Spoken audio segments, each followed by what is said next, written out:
Jangan sampai mulut setuju padahal hatinya tidak, lalu ngedumel terus dan tidak ada akhirnya itu ngedumelnya tuh. Pernah ketemu nggak dengan yang seperti ini, yang suka ngedumel aja? Pernah dengar nggak? Pernah dengar? Jelas suaranya tidak? Jelas suara sendiri. Baik Bapak Ibu yang budiman, kita akan membahas ciri-ciri orang yang kurang matang secara emosi, walaupun mungkin usianya sudah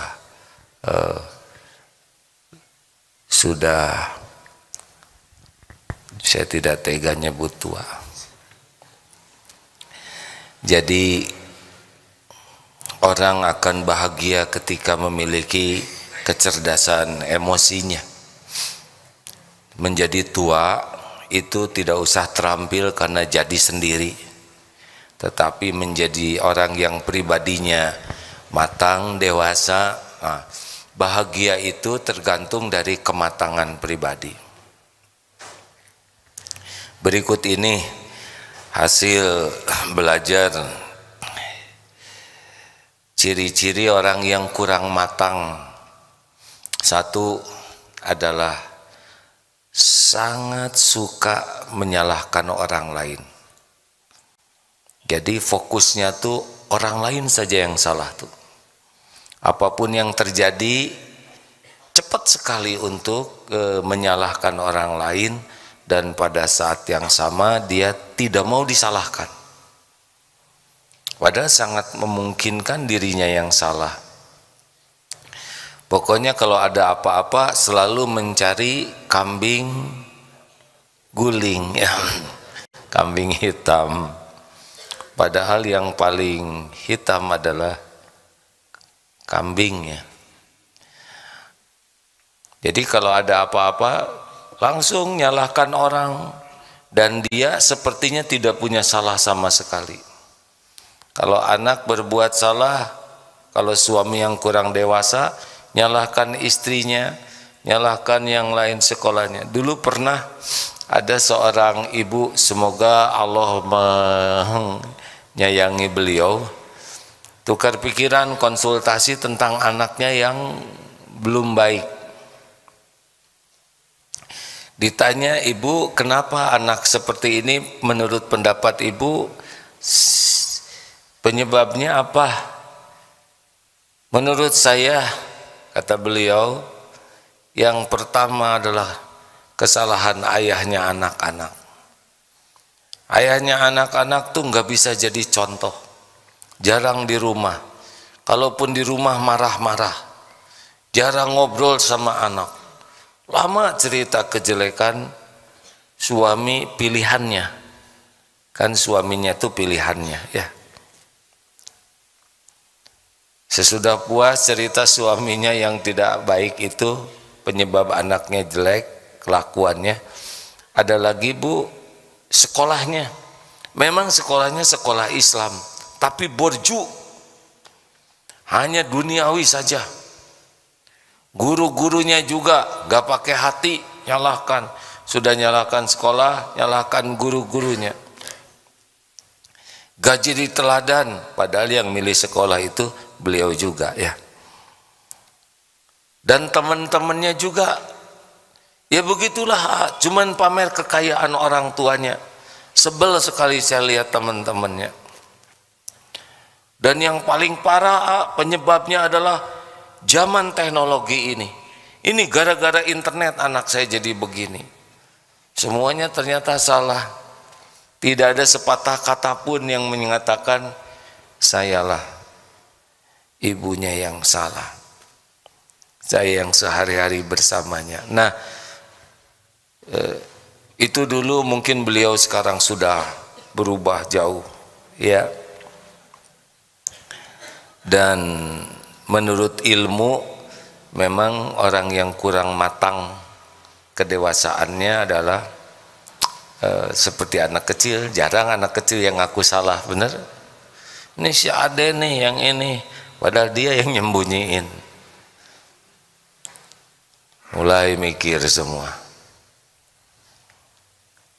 Hati-hati, semakin kita sibuk menyalahkan orang lain. Nih begini nih, tuh si itu, lihat jari ini nunjuk ke kita sebetulnya yang terbanyak. Orang tidak akan terhormat dengan lari dari tanggung jawab. Mari kita latih, jangan sibuk menyalahkan orang. Kenapa anak seperti ini? Saya yang bertanggung jawab. Saya ayahnya. Kelakuan anak ini tidak lepas dari tanggung jawab saya sebagai orang tua, terutama saya sebagai kepala keluarga. Saya yang salah. Harus berani begitu. Tapi mengakuinya juga bukan untuk acting, bukan untuk diakui sebagai orang, ini ayah hebat nih, enggak. Tapi benar-benar ngaku memang ini salah saya. Hati-hati nih bagi yang suka menyalahkan orang lain, memperjelas ketidakmatangan dirinya sendiri. Ini bawahan saya nih yang ngaco. Nah, kalau sudah sibuk menyelamatkan diri itu udah, padahal dia tanggung jawab. Ini kemarin ada kejadian sepak bola, sebetulnya yang sangat saya tunggu-tunggu ya secara pribadi. Siapa nih yang berani tampil saya yang bertanggung jawab? Mungkin saya belum baca sampai saat ini, belum dengar kecuali ada satu yang saya tanggung jawab, tapi itu di bawah. Harusnya ada yang berani tanggung jawab, jangan hanya pada waktu menang tampil, tapi ketika ada musibah lempar batu sembunyi kaki. Yang kedua, ciri lainnya orang yang kurang matang itu adalah pendengar yang jelek. Jadi tidak tahan dengar orang tuh pengen motong aja, pengen menyela, tidak sabar untuk mendengar penjelasan orang lain. Pokoknya pendengar yang jelek, ciri khasnya itu kalaupun orang bicara dia tidak fokus, sibuk sana sini matanya tuh, seakan tidak mau nerima penjelasan orang, meremehkan penjelasan orang, dan bila ada kesempatan cepat motong. Lalu bicaranya juga lebih banyak, suka sekali interupsi, tidak betah kalau mendengar tuh. Jadi nanti kalau ada orang bicara tuh, dia tuh akan memperlihatkan ketidakbetahan. Lihat sana, nggak ada fokus menyimak. Orang yang dewasa matang disimak. Rasulullah Shallallahu Alaihi Wasallam kalau ada yang bicara beliau menyimak. Kalau lucu beliau ikut senyum. Kalau menyedihkan beliau ikut prihatin. Kalau sesuatu yang mengagumkan beliau Masya Allah. Tapi orang yang kurang matang, orang ngebodor, garing bodohnya, begitulah. Dia tidak mau ikut ketawa. Kalau orang bicara yang menajubkan, biasa aja, itu mah cetek, begitulah. Jadi tidak ada apresiasi, tidak ada penghargaan terhadap orang. Itu ciri orang yang tidak matang dewasa, kedewasaannya. Dan komennya tuh selalu negatif. Wah, itu sepak bola hebat. Biasa lah itu. Dari dulu juga. Kalau nggak kesana ya kesini. Gitu.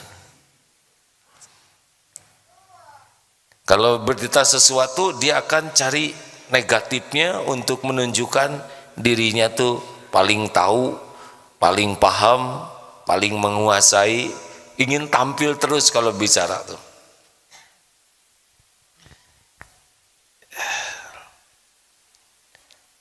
Lalu apalagi Ciri lainnya adalah agresif kalau menyerang orang tuh. Jadi kalau sudah tidak suka tuh dia agresif sekali. Tadi menyalahkan, nah lebih buruk lagi dia akan terus selain menyalahkan itu berusaha merusak reputasi orang.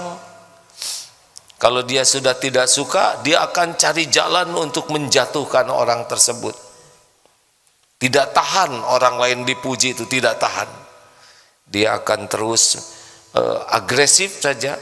Kelihatan itu ya, orang yang kurang matang tuh kepuasannya adalah melihat orang lain menderita. Apalagi ciri lainnya adalah suka melebih-lebihkan. Jadi segala sesuatu tuh sulit dipegang karena cerita sesuatu tuh cenderung didramatisir atau sebaliknya dikecil-kecilkan kalau dia nggak suka. Jadi kalau ada apa-apa tuh, wah, perih sekali hati saya tuh. Dia bicaranya tuh, wah, didramatisir. Padahal dia cuman bersin aja. Tapi dia menganggap menghina, meludahi. Jadi nggak bisa dipegang orang yang seperti ini karena kecenderungannya juga suka bohong. Nggak bisa dipegang aja omongannya tuh. Dia suka beda tuh ya, di depan dengan di belakang. Misalkan dia tidak suka, tapi dia mengatakan gimana ini, iya saya suka, tapi di belakang beda lagi dia ngomongnya. Rapat, di rapat itu ya setuju, di belakang sebetulnya saya nggak setuju tuh, cuman saya lagi enek aja banyak omong, nggak bisa dipegang ya. Ada orang yang memang bicara tuh kalau ada kepentingannya aja sampai dia rela berbohong. Padahal gini ya teman-teman sekalian, kalau di keluarga, dalam berumah tangga atau di dalam rapat, kita bisa mengemukakan pendapat kita tanpa harus benci walaupun beda pendapat. Sebetulnya saya punya pendapat seperti ini. Jangan sampai di depan, oh ya itu bagus, tapi hati kita nggak suka, dan di belakang ngomong ke yang lain. Ini munafik, tidak boleh. Saya punya pendapat seperti ini, tapi kalau hasil rapat diputuskan satu pendapat sama, dan itu walaupun kita tidak sependapat karena hasil rapat seperti itu, ya udah, kita sudah selesai urusannya. Kita kemukakan pendapat kita, tapi sudah disepakati, ya sudah, kita nggak usah ngomong di belakang. Tapi kalau yang tidak dewasa, beda tuh, di depan dengan di belakang ini. Ini nggak bisa dipegang seperti ini, membuat kita nggak nyaman. Jadi nggak tahu nih yang sebenarnya tuh apa. Kalau tidak suka ya bicara saja, sebetulnya saya tidak suka, itu perasaan saya. Tetapi karena memang harus memilih ini, nggak apa-apa. Tapi kalau ingin tahu perasaan saya, memang saya tidak menyukai yang ini. Namun tidak apa-apa kalau pilihan itu, ini hanya masalah warna, beres. Tapi jangan sampai ini kursinya hijau atau merah. Hijau lah, hati tuh nggak sama, ya udahlah bagus gitu. Tapi eneknya panjang lebar, bisa dipahami tidak nih? Kita memang tidak akan selamanya pendapat kita diterima, tetapi kita berani mengemukakan pendapat tanpa emosional dan berani untuk menerima pendapat orang lain, itu enak. Setuju, tidak setuju, gak apa-apa kalau pendapat ya. Jangan sampai mulut setuju padahal hatinya tidak, lalu ngedumel terus dan tidak ada akhirnya itu ngedumelnya tuh. Pernah ketemu nggak dengan yang seperti ini, yang suka ngedumel aja? Pernah dengar nggak? Pernah dengar? Jelas suaranya tidak? Jelas, suara sendiri. Dan orang yang kurang dewasa tuh cirinya kalau bicara tuh ya cari sisi negatifnya aja. Dikasih makanan ini, sayang ya, nasi uduk sekarang mah kayak zaman dulu. Lihat aja kerupuknya cuman sedikit. Dulu mah banyak dan gede-gede. Dikasih kerupuk yang gede, ini mah kurang mateng. sambal. Nah sambal yang gini itu kurang banyak gitu, dikasih banyak kurang pedas. Yang enak ketaplokin aja ke wajahnya karena jelek aja semua tuh. Pas keluar mendung nih, kacau cuaca sekarang, nggak ada yang benar. Kalau mendung begini tuh baju nggak ada yang kering. Tahu nggak akibatnya baju nggak kering? Bau becepok. Tahu bau becepok nggak enak. Nanti ke kantor pada bau asem semuanya. Padahal baru lihat mendung, ceritanya kemana-mana. Lihat jalan macet kacau nih sekarang. Apalagi perempatan itu, itu paling horor sedunia. Merahnya seumur hidup, hijaunya sekejap mata. Udah semuanya bohong ya nggak? Kacau lah, kacau. Dunia ini udah kacau, nggak ada yang benar di dunia ini. Karena pikirannya nggak benar, jadi nggak ada yang benar.